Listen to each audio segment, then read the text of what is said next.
Norman Erickson moved to this farm near Viking, Alberta with his parents back in 1948 and farmed here until he recently decided to retire and rent out the land. He has farmed with big modern tractors which put out up to 350 horsepower, but he drove Farmalls for most of his farming career. It was a really dependable tractor, so when I started a collection, I decided that I got the Farmall C was the first Farmall I got, and after that then I started to just keep on anytime that I seen a Farmall. So then after I got 3 or 4, I figured I'd go and try to get all of them right from 1924 right up to 52. Right now, Erickson is driving an F-30 Farmall built in the late 1930s. It has a 4-cylinder engine with about 34 horsepower, which was considered quite a large tractor in those days. It's a row crop tractor. They usually have a cultivator underneath so that when they cultivate and they can kill the weeds and stuff in the rows. And the thing about this one here, they used to have a motor lift, so they had to steer it. So they put these cables on when you turn the steering wheel so far. It applies the cables just from the steering. You don't need to, because all they had was handbrakes at that time.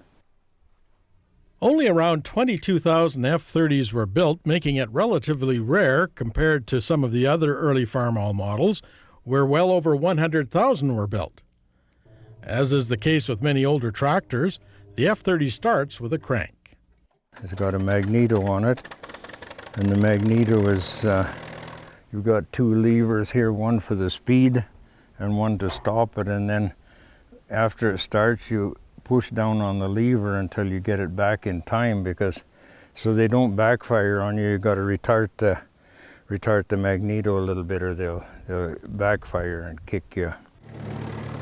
The F-30 was restored when Erickson bought it, which drove the price up to just over $8,000. But now that it's part of his collection, chances are good he could get a lot more for it if he ever decides to look for offers.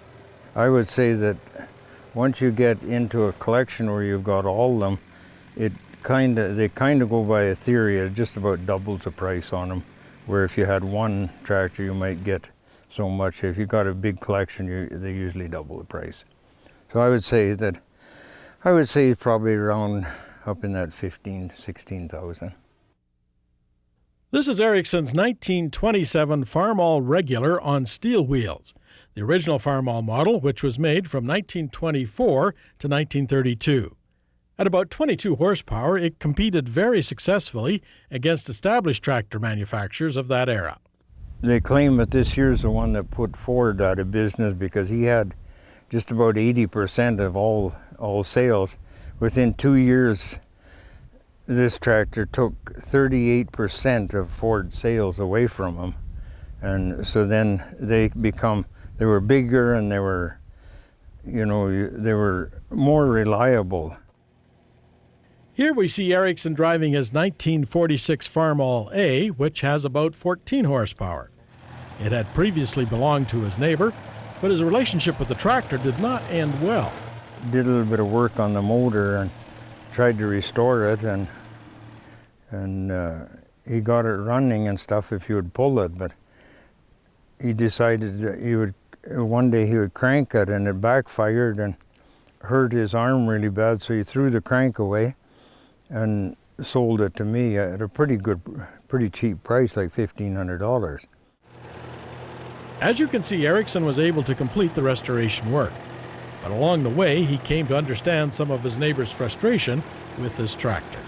The old Farmalls, they used to have the timing marks on the flywheel in front here, and they weren't on, so he didn't get it in time.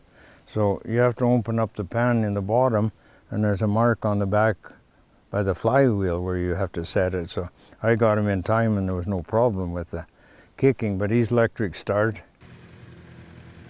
One of the reasons Erickson chose to collect Farmalls is that they were practical and easy to operate. One of the operator-friendly features of the A was the offset positioning of the front axle and seat. They had cultivators that were hooked in here and cultivators down there, and when you saw it off to the side there, you could see exactly where you were going.